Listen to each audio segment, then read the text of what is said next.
J'ai remué ciel et terre pour vous apporter ceci. Ce n'est pas une exagération, ce n'est pas une figure de style. C'est exactement ce qui s'est passé. Avant même que tu n'ouvres cette vidéo aujourd'hui, je le savais déjà. Je savais déjà que tu étais épuisé. Je connaissais déjà le poids que tu portes en silence. Je savais déjà pour ces nuits blanches passées à fixer le plafond, à te demander si un jour ta vie changerait. Et pourtant, c'est moi qui vous ai amené jusqu'ici. Ce n'est pas une coïncidence. Ça ne l'a jamais été. Écrivez maintenant en commentaire « J'ai reçu ce message ». C'est tout. 3 mots. Car j'ai besoin que vous l'affirmiez à vous-même avant de continuer. Non pas à moi, qui sais déjà tout, mais à vous, qui apprenez encore à croire en ce que vos yeux ne peuvent voir. Restez jusqu'au bout. Ce que j'ai à vous dire aujourd'hui ne tiendra pas dans les premières minutes. La partie qui changera quelque chose en vous arrive au milieu, au moment où vous vous y attendez, le moins. Et si vous avez besoin d'une pause, faites-la. Mais revenez, car ce que j'ai à vous transmettre aujourd'hui est plus important qu'il n'y paraît. Permettez-moi maintenant de vous expliquer ce que je veux dire quand je dis que j'ai remué ciel et terre pour vous. Il existe une idée fausse qui s'est répandue à travers les siècles, celle que je n'interviens que lors d'événements majeurs, que je n'apparais que par des miracles visibles, des guérisons spectaculaires, des événements dont tout le monde parle, que pour que je puisse déplacer des montagnes, il faudrait un tremblement de terre, un signe dans le ciel, une voix audible venant de nulle part. Ce n'est pas ma façon de travailler. J'ai remué ciel et terre pour que tu trouves ce message aujourd'hui. Quand quelqu'un au travail a dit une phrase qui t'est restée en tête, quand tu t'es réveillé tôt sans raison particulière, quand une pensée soudaine t'a interpellé un instant. Chacun de ces moments, c'était moi qui orchestrerais tout en coulisses pour que tu arrives ici aujourd'hui. Vous ne vous en rendez pas compte parce que vous attendez de la grandeur, mais je suis aussi présent dans l'ordinaire que dans l'extraordinaire. La question que je veux que vous gardiez à l'esprit n'est pas « Quand Dieu agira-t-il dans ma vie ?» La bonne question est « Qu'ai-je déjà fait que tu n'as pas encore reconnu ?» Parce que j'ai déjà agi. J'agis maintenant, et je continuerai d'agir même quand vous ne ressentirez rien. Permettez-moi de vous expliquer comment je perçois le temps. Vous vivez dans le temps. Vous le sentez passer, vous ressentez le poids des années, l'urgence des jours. Quand quelque chose est retardé, on a l'impression que rien ne se passe. Quand la réponse n'arrive pas dans la semaine prévue, le doute s'installe. C'est naturel. Vous avez grandi dans ce contexte temporel. C'est ainsi que vous percevez la réalité. Mais je ne suis pas dans le temps. Je l'ai créé. Cela change tout lorsque vous priez et que la réponse ne se manifeste pas comme vous l'espériez. Dans les délais prévus ou selon vos plans, cela ne signifie pas que je ne vous ai pas entendu. Cela ne signifie pas que la réponse n'existe pas. Cela signifie que j'agis à un niveau que vos yeux ne peuvent pas encore percevoir. Imaginez, un architecte qui construit un immeuble n'est pas présent sur tous les chantiers en permanence. Pourtant, le projet avance. Les fondations sont coulées. Les structures invisibles de l'extérieur sont soigneusement érigées. Et une fois l'immeuble terminé, ceux qui passent devant chaque jour se diront « Waouh, comme c'est allé vite !» Mais ceux qui étaient sur le chantier savent que chaque détail a été planifié à l'avance. Sa vie est cette œuvre d'art, et je suis cet architecte. Je dois maintenant vous parler de quelque chose que peu de gens comprennent vraiment. Quelque chose qui paraît simple à la lecture, mais qui change complètement votre façon de vivre une fois qu'on l'a vraiment assimilé. Je n'agis pas malgré toi, j'agis à travers toi. Certaines personnes passent leur vie à attendre que je fasse tout, à attendre que les choses leur tombent du ciel, toutes faites, à attendre que je supprime tous les obstacles sans qu'elles aient à lever le petit doigt. Et elles s'impatientent quand cela n'arrive pas, pensant que je les ai abandonnées, que je suis indifférent, que je suis occupé avec d'autres personnes plus importantes à leurs yeux. Mais ça ne marche pas comme ça. Je place en toi exactement ce dont tu as besoin pour surmonter les obstacles. Le courage ne vient pas de l'extérieur, il vient de l'intérieur, car c'est moi qui l'y ai déposé. La force que tu ressens lorsque tu es à bout de force ne surgit pas du néant, elle vient de moi, agissant au sein de ta nature humaine, au sein de tes limites, au sein de ton histoire. Quand tu agis avec ce courage dont tu ignores l'origine, c'est moi. Quand tu prends une décision difficile et que tu ressens une étrange paix, juste après, c'est moi. Quand tu dis quelque chose au moment précis et que tu te demandes ensuite comment tu as su quoi dire, c'est moi. Je ne suis pas là de l'extérieur pour imposer des choses. Je suis à l'intérieur. Je vous guide de l'intérieur vers l'extérieur. Cela modifie également votre responsabilité. Tu n'es pas passif dans cette histoire. Tu y participes activement. J'avais besoin de toi pour que ce plan fonctionne. J'avais besoin que tu naisses, que tu vives les expériences que tu as vécues, que tu arrives là où tu es aujourd'hui, que tu souffres, non pas parce que je voulais te faire souffrir, mais parce que chacune de ces choses a forgé en toi quelque chose d'essentiel pour l'avenir. Rien n'a été vain, ni la perte que tu ne comprends toujours pas, ni la relation qui s'est terminée, ni l'occasion qui a semblé t'échapper, ni l'année que tu croyais perdue. Chaque élément a sa place dans le projet. Aimez cette vidéo maintenant, non pas pour me remercier, mais pour vous montrer que vous la ressentez vraiment, que vous ne faites pas que la survoler, que quelque chose ici résonne profondément en vous. Je vais maintenant vous parler des signes. C'est un sujet que je tiens à ce que vous compreniez bien, car il est source de beaucoup de confusion. Certaines personnes cherchent constamment des signes partout. Elles refusent de prendre une décision sans avoir préalablement trouvé une confirmation extérieure. Elles interprètent les coïncidences comme des ordres directs. À l'autre extrême, il y a ceux qui ignorent complètement tout ce qui se passe autour d'eux, comme si rien n'avait de sens. Les deux extrêmes y perdent quelque chose d'important. Je communique. J'ai toujours communiqué. Depuis le début, j'ai toujours voulu que vous me connaissiez, que vous compreniez ce que je faisais, que vous vous sentiez proche de moi. Mais ma façon de m'exprimer est différente de celle à laquelle vous êtes habitués. Ce n'est pas un SMS. Ce n'est pas un courriel avec un objet clair. Ce n'est pas une notification contenant un avertissement explicite. C'est plus subtil, plus profond, plus personnel. C'est cette intuition qu'on a de devoir appeler quelqu'un, et quand on le fait, on découvre que cette personne avait vraiment besoin d'entendre notre voix ce jour-là. C'est cette envie soudaine de prendre un chemin différent de d'habitude, et quand on le fait, il se passe quelque chose qui change notre journée. C'est le souvenir d'une promesse oubliée qui revient au moment précis où on en a le plus besoin. C'est moi qui parle. Le problème, c'est que vous avez été conditionné à vous méfier de votre intuition, à croire que les pensées qui surgissent de nulle part sont les vôtres, aléatoires, sans origine, à croire que les coïncidences ne sont que des coïncidences. Et quand je place quelque chose dans votre cœur, vous le traitez comme un caprice, une fantaisie, un désir passager, et vous le rejetez. Je veux que vous commenciez à faire attention différemment. Je ne vous dis pas de suivre aveuglément toutes vos impulsions. Je dis simplement que ce que je mets dans votre cœur a une toute autre essence que ce qui naît de la peur ou de l'anxiété. Ce qui vient de moi est empreint de paix. Il y a une force intérieure. Même s'il s'agit d'un mot difficile, même s'il s'agit d'une voix qui aura un prix, il y a en cela une sérénité différente de tout ce qui vient uniquement de vous. Apprenez à les distinguer. Et si vous souhaitez approfondir ce sujet, j'ai préparé des ressources pour vous aider à cultiver cette conscience au quotidien. Elle se trouve dans les commentaires épinglés de cette vidéo. Elle s'intitule « Comment reconnaître les signes de Dieu dans la vie de tous les jours ». Il ne s'agit pas d'un guide ésotérique, mais d'un outil pratique, conçu pour celles et ceux qui souhaitent apprendre à vivre en étant plus attentifs à ce que je dis à travers les choses simples de la vie. Nombreuses sont les personnes qui, après avoir consulté ces ressources, m'ont confié avoir commencé à percevoir leur journée d'une manière totalement différente. Mais maintenant, je veux continuer à parler d'un point qui est au cœur de tout cela. Si j'ai remué ciel et terre pour toi, ce n'est pas parce que tu le mérites plus que quiconque. Ce n'est pas parce que tu es exceptionnel et elle. Ce n'est pas parce que tu as tout fait parfaitement. C'est parce que je t'aime. Et cet amour-là ne fonctionne pas comme l'amour humain. L'amour humain a ses conditions, même sans qu'on s'en rende compte. Il a ses limites. Il arrive un moment où il s'affaiblit lorsque la déception est trop grande. Il arrive même un moment où il disparaît complètement. Mon amour n'a rien de tout cela. Je t'aimais avant même ta naissance. Je t'aimais quand tu faisais des bêtises que tu n'avais encore confiées à personne. Je t'aimais quand tu étais ingrat. Et je t'aimais quand tu faisais exactement le contraire de ce que je t'avais demandé et que tu revenais ensuite vers moi comme si de rien n'était. Je t'aimais dans chacune de ces situations, tout comme je t'aime maintenant tandis que tu regardes cette vidéo.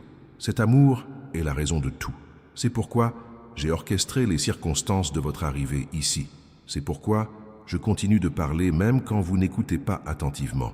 C'est pourquoi je ne renonce pas, même quand des semaines, des mois, des années passent sans que vous vous souveniez de moi. Je ne suis pas un Dieu qui punit l'oubli par l'abandon. Je suis un père qui attend à la fenêtre le retour de son fils. Et à votre retour, pas d'interrogatoire, pas de liste de dettes, pas le poids du passé qui vous assaille. Un accueil chaleureux, une acceptation, le sentiment d'avoir toujours été au bon endroit. Cela ne signifie pas que les conséquences de tes choix disparaissent. Elles persistent. Tes actes continuent d'avoir des répercussions dans le monde réel. Mais notre relation, la proximité qui nous unit, ne dépend pas de ta perfection. Cela n'a jamais été le cas. J'ai besoin que vous compreniez vraiment cela, pas seulement dans votre tête, parce qu'il y a une part de toi qui pense encore que je suis distante à cause de toi, qui pense que la distance que tu ressens envers moi est de ton fait et que toi seul peux la rompre, même en faisant tout parfaitement pendant assez longtemps. Cette part de toi vit dans un cycle où elle essaie d'être à la hauteur, échoue, éprouve de la honte, prend ses distances, puis finit par réessayer. Ce n'est pas de la foi, c'est de l'ignorance de qui je suis. Je n'ai pas besoin que tu sois parfait pour être à tes côtés. J'ai juste besoin que tu sois là, que tu sois toi-même, que tu n'aies pas l'air de faire semblant que tout va bien quand ce n'est pas le cas, que tu n'aies pas besoin de te créer une image présentable avant de me parler. Il est vendu tel quel. Partagez cette vidéo avec quelqu'un qui a besoin de l'entendre aujourd'hui. Non pas pour me rendre service, mais parce que vous savez qu'il y a une personne dans votre vie pour qui ce message trouvera un écho particulier. En envoyant cette vidéo à cette personne, vous participez au même processus qui vous a conduit jusqu'ici. Vous serez l'instrument dont je me sers pour agir concrètement en faveur de quelqu'un d'autre. Réfléchissez à qui est cette personne pendant que vous continuez à écouter. Maintenant, je dois vous parler de ce qui va arriver. Je ne parle pas de prophétie au sens de vous donner des dates, des noms ou des événements précis. Cela ne fonctionne pas ainsi. Mais je vous le dis avec toute la clarté dont je suis capable, ce qui vous attend est différent de ce que vous vivez actuellement. Vous avez traversé une période de préparation. Vous avez peut-être eu l'impression d'attendre de subir des retards, de voir les choses ne pas se dérouler comme prévu, de vous heurter à des portes qui se fermaient malgré vos efforts, ou encore de voir des plans que vous considériez pourtant comme les bons ne pas fonctionner comme vous l'aviez imaginé. C'était la préparation. Lorsqu'un athlète est en pleine phase d'entraînement, il n'est pas en compétition. Il est en coulisses, s'entraînant sans relâche, commettant des erreurs, répétant les exercices, développant l'endurance nécessaire pour le moment décisif. Les spectateurs extérieurs ne voient que le championnat. Ils ignorent les mois d'entraînement invisibles qui ont rendu ce titre possible. Vous quittez la phase de formation, non pas parce que tu es devenu parfait, non pas parce que tu ne feras plus d'erreurs, mais parce que je vois ce qui s'est construit en toi durant cette période qui semblait vide, et il est temps d'utiliser ce qui a été construit. Mais voici un avertissement important. Ce qui vous attend exigera de vous que vous preniez au sérieux ce que vous savez, pas seulement ce que vous avez entendu, ce que vous savez vraiment. Il y a une différence entre information et conviction. Vous avez peut-être entendu beaucoup de choses sur la foi, sur le sens de la vie, sur ma façon de travailler, sans pour autant laisser ces enseignements pénétrer votre cœur. Ce qui va suivre exigera du cœur, car les circonstances mettront à l'épreuve vos véritables convictions.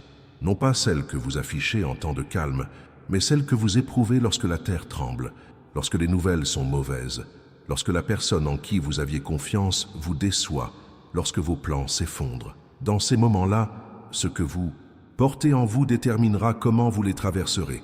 Et j'ai déjà placé en toi ce dont tu as besoin, mais tu dois y accéder. Tu dois choisir de faire confiance même quand tu ne ressens rien. Tu dois parler quand tout est calme en toi, car parfois la parole précède le sentiment, et non l'inverse. Abonnez-vous à la chaîne si ce n'est pas déjà fait. J'ai tellement de choses à vous dire que je ne peux pas tout raconter en une seule vidéo. À chaque fois que vous revenez, j'ai quelque chose de nouveau à vous proposer. Cette discussion ne s'arrête pas là. Permettez-moi de vous parler du poids que vous portez. Non pas le poids des circonstances, mais le poids intérieur, celui accumulé au fil des ans et dont on ne sait comment se délester. De vieilles rancunes. Des souvenirs douloureux qui ressurgissent soudainement, même quand on n'y prête pas attention. La lassitude de certaines situations qui semblent se répéter inlassablement. Ce sentiment qu'en vous, quelque chose doit changer, sans savoir précisément quoi. Je vois ce poids, et je ne suis pas là pour minimiser la chose. Je ne vais pas vous dire que c'est peu de choses ou que vous exagérez. Je dis simplement que je connais chaque élément de ce que vous transportez. Je connais l'origine de chaque chose. Je sais ce qui se cache au fond, quelque chose que vous n'avez même pas encore pu nommer. Et je veux dire par là que vous n'êtes pas fait pour porter ce fardeau seul. L'une des choses les plus difficiles pour un être humain est d'accepter de l'aide, surtout lorsque la douleur est profonde. Car lorsque la douleur est superficielle, demander de l'aide paraît facile. Mais lorsqu'il s'agit d'une véritable souffrance, de celle qui vous touche au plus profond de votre être, demander de l'aide semble dangereux. On a l'impression que la révéler nous rendra vulnérables d'une manière dont on ne peut prévoir les conséquences. C'est différent pour moi. Me montrer ce qui est au plus profond de toi ne te rend pas vulnérable. Au contraire, cela te libère, car je n'utiliserai pas ce que tu me montres contre toi. Je ne le ressortirai pas la prochaine fois que tu feras une erreur pour t'humilier. Je ne le garderai pas comme preuve de ta faiblesse. J'accepterai exactement ce que tu me montres et je travaillerai avec. Voilà le processus. Tu n'as pas besoin d'être ordonné pour venir à moi. Apporte ce qui est brisé, apporte ce qui est confus, apporte ce que tu ne sais même pas nommer, apporte-le quand même, sans nom. Je comprends ce que tu ne peux exprimer. Priez maintenant. Une courte prière, une simple prière d'1 minute suffisent. Inutile de la compliquer. Dites simplement « Père, prends ce que je ne peux plus porter ». C'est tout. Cette simple phrase, prononcée sincèrement avec ce que vous avez en ce moment, a un impact plus profond que vous ne l'imaginez. Maintenant, je dois vous parler de votre identité. Il existe chez beaucoup de personnes un conflit entre l'image qu'elles ont d'elles-mêmes et celle que je leur attribue. Et ce conflit est complexe. Il ne s'agit pas simplement d'un manque de confiance en soi ou de pensées négatives. C'est un véritable combat pour définir son identité. Tu as été formé par de nombreuses voix, les voix de ceux qui parlaient de vous quand vous étiez enfant et que vous n'aviez pas les mots pour répondre, les voix de situations qui vous ont appris certaines choses sur votre valeur, les voix d'échecs qui vous ont marqué, les voix des comparaisons, les voix des attentes déçues. Et après tant d'années à écouter ces voix, elles se sont mêlées aux vôtres. Il est devenu difficile de savoir ce que vous pensiez vraiment de vous-même et ce qui n'était qu'un écho des paroles d'autrui ou des leçons tirées des circonstances. Permettez-moi de vous dire ce que je pense de vous. Tu as été créé intentionnellement, pas par hasard, pas par accident, pas par le fruit du hasard. Tu as été conçu avant même d'exister. Chaque détail de qui tu es, ta façon de penser, ce qui te touche, ce qui te dérange, ce que tu aimes sans pouvoir l'expliquer, tout cela fait partie d'un dessin. Et ce design a une raison d'être. Cela ne signifie pas que tu es sans défaut. Tu en as. Cela ne signifie pas non plus que tu ne feras plus d'erreurs. Tu en feras. Mais les défauts ne définissent pas ta nature. Ils font partie de la condition humaine et non de l'identité que je t'ai donnée. L'identité que je vous ai donnée ne dépend pas de vos performances. Tu n'as pas plus de valeur quand tu réussis et moins quand tu échoues. Tu n'es pas plus aimé quand tu es productif et moins aimé quand tu fais une pause. Je ne t'approuve pas plus quand tu as la foi et moins quand tu doutes. La valeur que je vous ai donnée est fixe. Elle ne varie pas en fonction des circonstances. Le problème, c'est que le monde fonctionne différemment. Il vous juge sur vos productions, votre apparence, vos réussites. Et quand on vit longtemps dans ce système d'évaluation, on finit par l'appliquer à notre relation. On finit par croire que je fonctionne de la même manière. Ça ne marche pas. Et quand on en prend vraiment conscience, cela change notre façon de vivre. On cesse de vivre dans la peur constante de ne pas être à la hauteur. On cesse de chercher à prouver quelque chose qui a déjà été prouvé. On cesse de courir après une approbation qui nous a déjà été accordée. Et la vie se met à se dérouler sous un autre angle, un lieu de sécurité qui ne dépend pas du déroulement de la journée. Permettez-moi maintenant de vous parler de la foi, mais pas de la manière dont vous l'avez probablement entendu auparavant. La foi n'est pas l'absence de doute. C'est une idée qui a fait du mal à beaucoup de gens. Quand on pense que la foi signifie ne jamais douter, on passe sa vie soit à faire semblant de n'avoir aucun doute, soit à se sentir spirituellement faible parce qu'on en a. Et aucune de ces situations n'est souhaitable. Le doute est humain.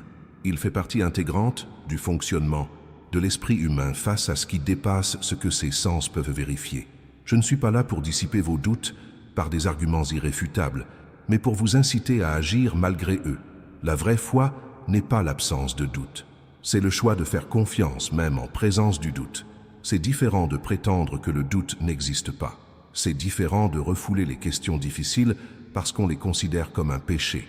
C'est reconnaître qu'on ne détient pas toutes les réponses, que les circonstances ne sont pas toujours logiques, qu'il y a des choses qu'on ne comprendra jamais dans cette vie, et pourtant choisir de faire confiance. Ce n'est pas de la naïveté, c'est du courage. Et j'honore ce courage plus que vous ne pouvez l'imaginer. Agir dans la bonne direction malgré la peur, c'est faire preuve de foi. Prononcer une parole d'espoir même au plus bas, c'est faire preuve de foi.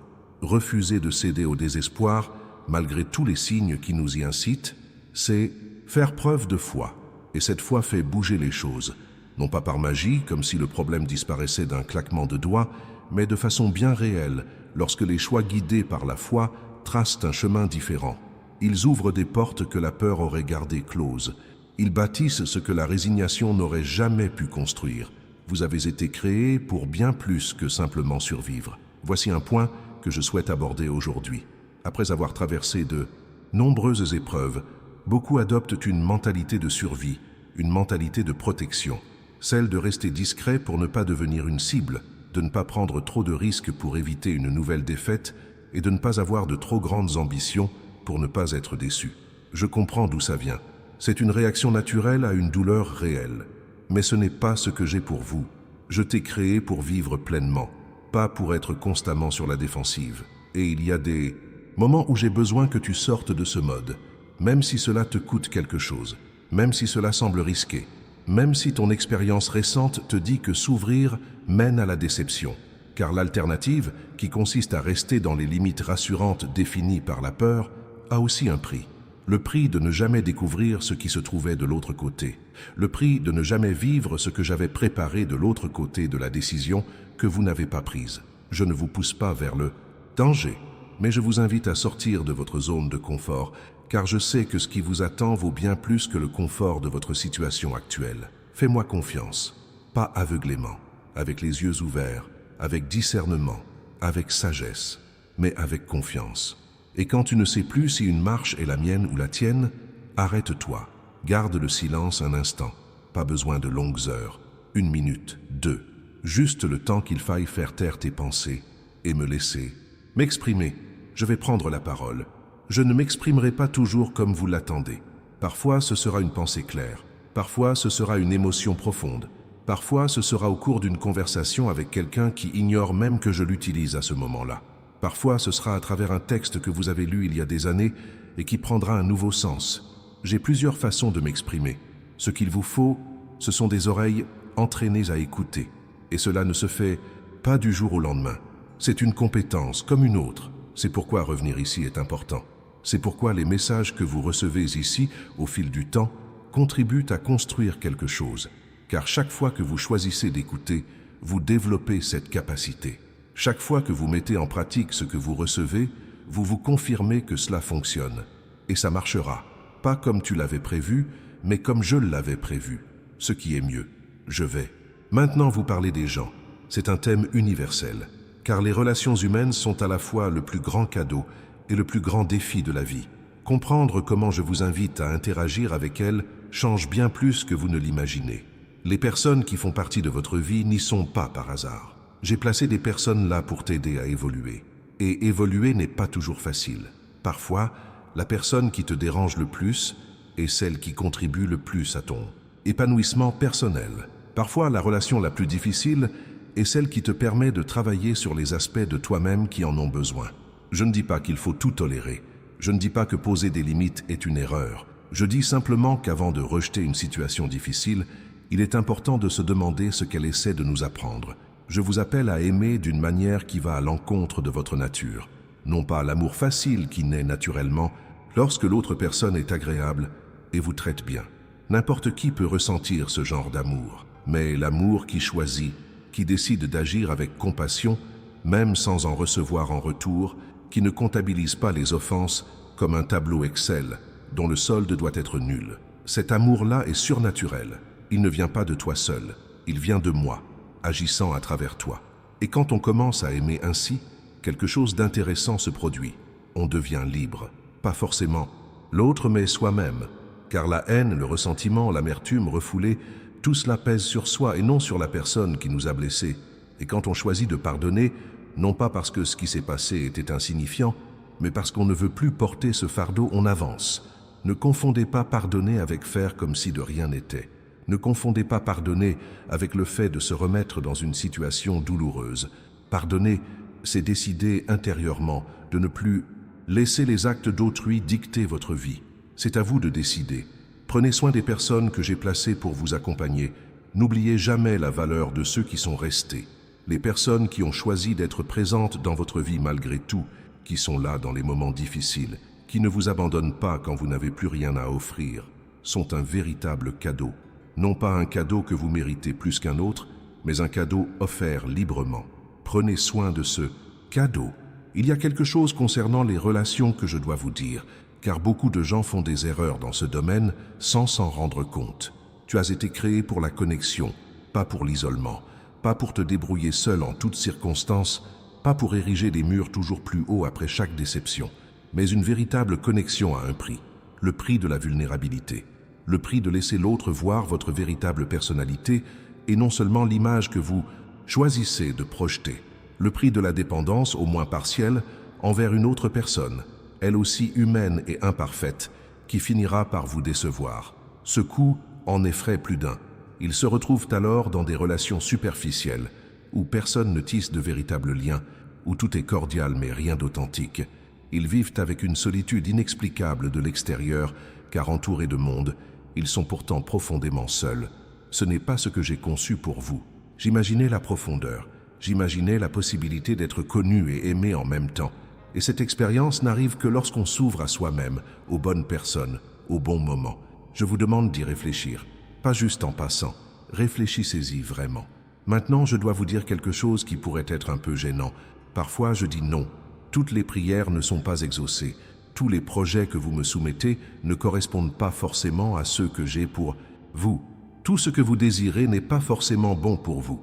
Et parce que je vous aime, je ne vous donnerai pas tout ce que vous me demandez, simplement parce que vous le me demandez. Un père qui aime son fils ne lui cède pas à tous ses désirs. Non par cruauté, mais parce qu'il voit au-delà de l'instant présent, parce qu'il sait ce que son fils ignore encore, parce qu'il comprend les conséquences que son fils ne perçoit pas encore. Dire non n'est pas une punition, ce n'est pas un abandon, ce n'est pas un signe que je n'ai pas entendu, c'est une protection. Et parfois, des années plus tard, avec le recul, vous comprendrez. Vous verrez la porte rester fermée et vous réaliserez que si elle s'était ouverte, vous ne seriez pas arrivé là où vous êtes aujourd'hui. Vous verrez la personne qui est partie et vous comprendrez que son absence a permis à quelque chose de mieux d'émerger. Vous verrez le plan qui n'a pas fonctionné et vous comprendrez que le plan qui a suivi était exactement ce dont vous aviez besoin. Mais au milieu du processus, quand arrive le non, ça fait mal. Je sais que ça fait mal. Je ne minimise pas la chose. Je dis simplement que dire non, c'est faire preuve d'attention, pas de négligence. Et si tu ne comprends pas tout de suite, ce n'est pas grave. Tu n'as pas besoin de tout comprendre immédiatement.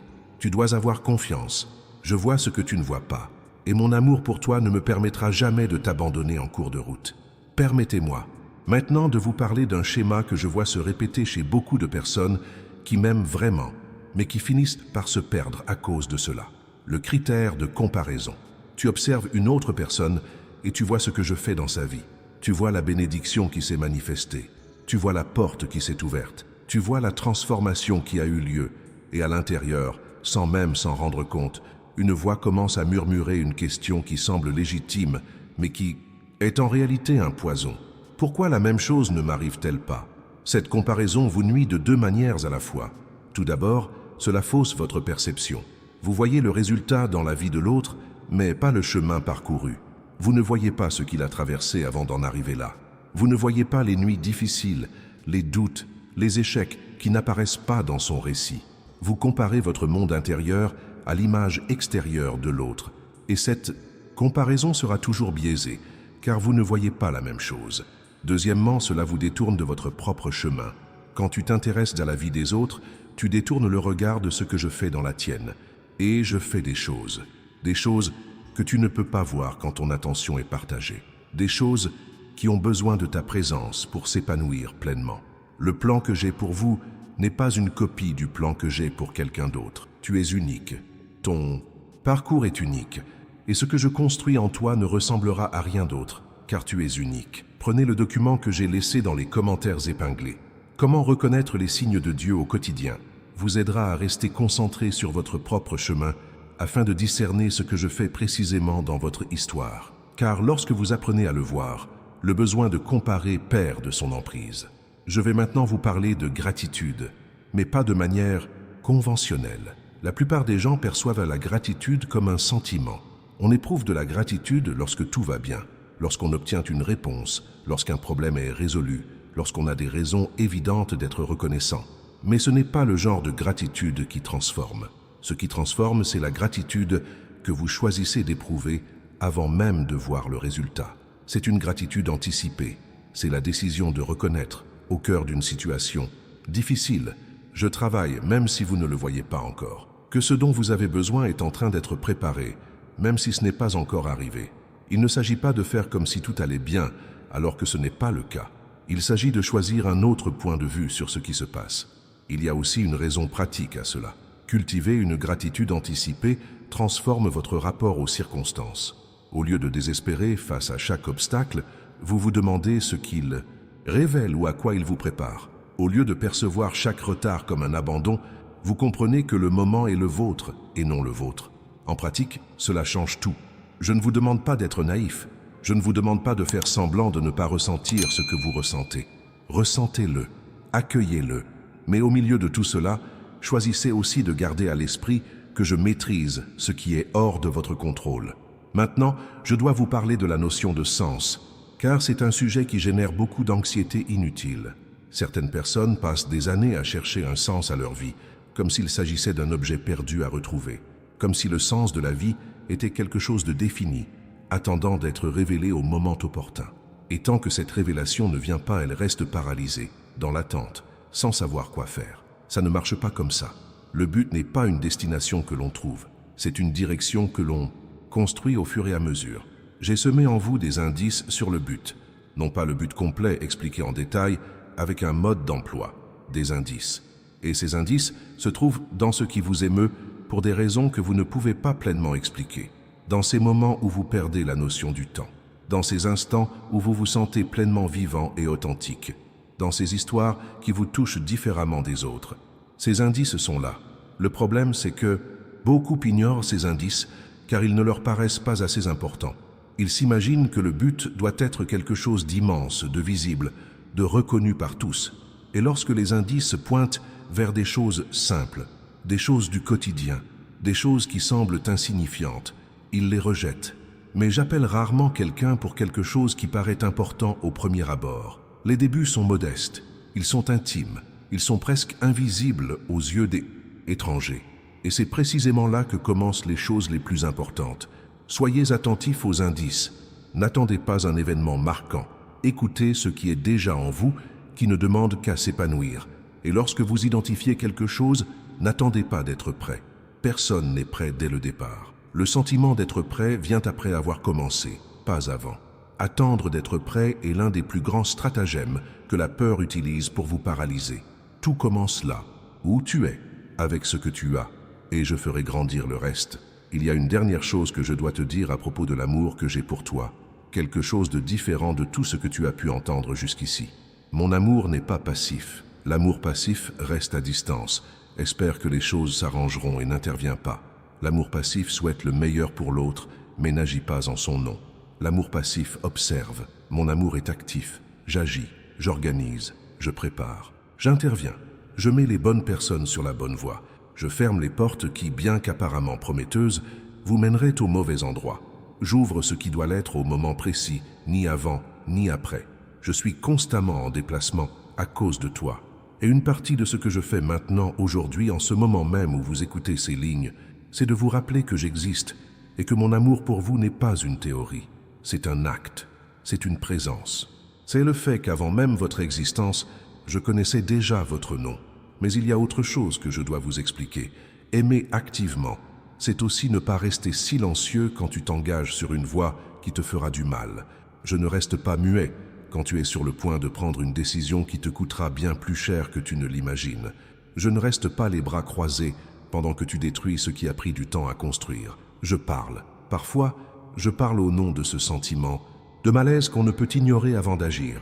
Parfois, je parle au nom de celui ou celle qui surgit de nulle part, avec les mots justes au mauvais moment. Parfois, je parle au nom de la conséquence qui arrive plus vite que prévu, non pour vous punir, mais pour vous ramener sur le droit chemin avant que vous n'alliez trop loin. Je tiens trop à toi pour rester silencieuse. Cela signifie que tout ce que je fais dans ta vie ne te semblera pas forcément bien sur le moment. Parfois, ce qui ressemble à un obstacle est simplement ma façon d'arrêter un train avant que tu ne montes à bord. Parfois, ce qui ressemble à du silence est simplement ma façon de te laisser t'approcher suffisamment du précipice pour que tu comprennes vraiment pourquoi tu dois changer de cap. Je ne suis pas un Dieu distant qui ne s'implique pas.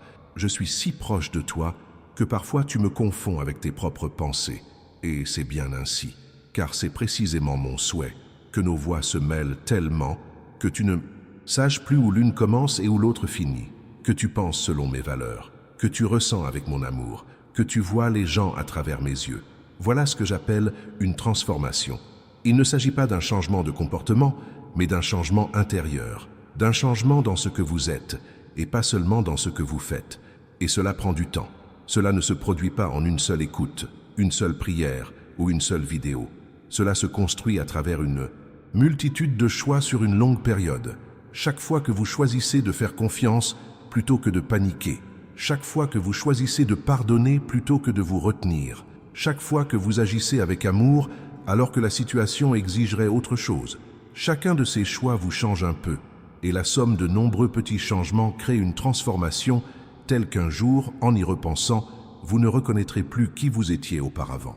C'est moi qui travaille sur toi, en silence, profondément, sans m'arrêter. Et voici quelque chose que je veux que vous reteniez avec vous, non seulement aujourd'hui, mais aussi dans les jours à venir, lorsque le doute ressurgira. Le simple fait que vous soyez ici aujourd'hui n'est pas anodin. Cela paraît simple. On dirait une vidéo comme une autre, mais ce n'est pas le cas. Chaque choix de s'approcher, d'écouter, de laisser le message entrer, compte. Chaque fois que vous y consentez, même sans savoir précisément pourquoi, quelque chose en vous s'ouvre un peu plus, et j'entre par ces ouvertures, sans forcer, sans bousculer, en entrant là où il y a de la place, parce que vous avez créé cet espace. Continuez à créer de l'espace, dans les moments de calme comme dans les moments difficiles, quand vous avez la foi comme quand vous doutez, quand vous sentez ma présence près de vous comme quand vous ne sentez rien, j'y serai. Dans les deux cas, j'y ai toujours été. Ce qui a changé avec le temps, c'est votre capacité à le percevoir. Et cette perception s'affine, elle devient plus naturelle. Vient un moment où, en repensant à votre journée, vous reconnaîtrez les instants où vous étiez pleinement présent, des moments qui vous seraient passés inaperçus auparavant. C'est la voie. Ce n'est pas un long fleuve tranquille. Il y a des détours et des virages. Il y a des jours où l'on a l'impression de reculer. Il y a des moments où tout semble insurmontable. Mais aucun de ces moments ne marque la fin de l'histoire. Ce sont des chapitres. Et je connais la fin de l'histoire. Et tout finit bien. Pas forcément comme vous l'aviez prévu. Pas avec tout ce que vous désiriez, ni comme vous l'aviez imaginé. Mais c'était bien, avec du sens, avec un poids qui en valait la peine, avec le sentiment que rien n'avait été vain, pas même les moments les plus douloureux. Je prends soin de ce qui m'appartient, et tu es à moi. Non pas comme une possession, comme un enfant, comme quelqu'un que j'ai choisi avant même que tu saches que tu étais un choix possible. Allez-y, permettez-moi de vous parler de quelque chose qui arrive souvent et dont personne ne parle ouvertement. Il y aura des moments où vous ferez tout ce que vous savez être juste. Prier, avoir confiance, agir avec foi, traiter les autres avec amour, chercher ce que j'ai mis en vous. Et pourtant, vous aurez l'impression que rien ne fonctionne, que le ciel est fermé, que vos paroles se heurtent au plafond et rebondissent. Ces moments existent.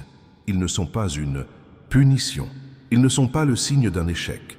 Ils ne prouvent pas que j'ai renoncé. Ils font partie du processus. Il y a en vous quelque chose qui ne se développe que durant les périodes de silence apparent. Une profondeur qui ne se manifeste pas lorsque je suis facilement accessible. Une racine qui ne pousse que lorsque la terre est aride. Une confiance qui ne devient réelle que lorsqu'elle a été mise à l'épreuve, et non pas simplement lorsqu'elle était agréable à posséder. Je ne provoque pas ces règles par cruauté. Je les laisse arriver parce que je sais ce qu'elles engendrent. Et lorsqu'on surmonte une de ces épreuves sans baisser les bras, quelque chose change en soi d'une manière unique. On en ressort transformé, plus fort, plus ancré, avec une foi qui n'a plus besoin d'être constamment encouragée. Voilà la foi qui perdure. Et ce qui perdure finit par prospérer. Il pense à un champ qui n'a pas reçu de pluie depuis des mois. Il semble mort. On dirait que plus rien n'y poussera. Jamais. Et puis la pluie revient et en quelques jours, ce qui dormait au fond de la terre commence à émerger d'une manière qui surprend même ceux qui connaissaient bien le champ. Ce qui dormait n'était pas mort. Il attendait le moment propice. Ce qui dort en vous n'est pas mort non plus. Alors, lorsque vous traversez une de ces périodes, n'interprétez pas le silence comme un abandon. N'interprétez pas le retard comme un rejet. N'interprétez pas la difficulté comme une punition.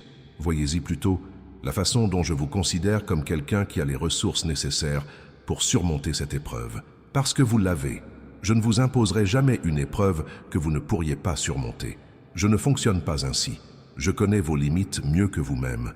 Je sais précisément où vous en êtes, ce que vous portez, ce que vous pouvez gérer et ce que vous ignorez encore pouvoir gérer. Et je travaille en harmonie avec tout cela et non contre. Maintenant, je vais être franc avec vous sur quelque chose qui doit être dit. Ce que je t'ai donné, la vie que je t'ai donnée, les ressources que j'ai mises entre tes mains, le temps que je t'ai consacré chaque jour, rien de tout cela n'a été donné pour être thésaurisé par peur. Tout a été donné pour être utilisé. Il y a des gens qui reçoivent tout ce que je donne et restent immobiles, attendant une certitude totale avant d'agir, attendant que le risque disparaisse avant de bouger, attendant des conditions parfaites avant de commencer. Les conditions parfaites n'existent pas. Ils agissent malgré les circonstances. Ils agissent avec les moyens du bord. Ils agissent selon leur vision, avec les ressources disponibles aujourd'hui, avec la foi imparfaite qu'ils ont en ce moment. Et j'honore davantage cette action imparfaite que l'inaction qui attend la perfection. Je ne vous demande pas d'agir de manière inconsidérée et sans discernement. Je vous demande simplement de cesser de vous servir de l'attente comme d'un bouclier pour éviter de prendre des risques. Car prendre des risques, c'est faire confiance. Et c'est précisément ce que je vous ai demandé de faire dès le début, faire confiance. Utilisez ce que vous avez entre les mains aujourd'hui. Agissez là où vous êtes aujourd'hui. Offrez ce que vous êtes aujourd'hui. Et je ferai croître ce que vous planterez.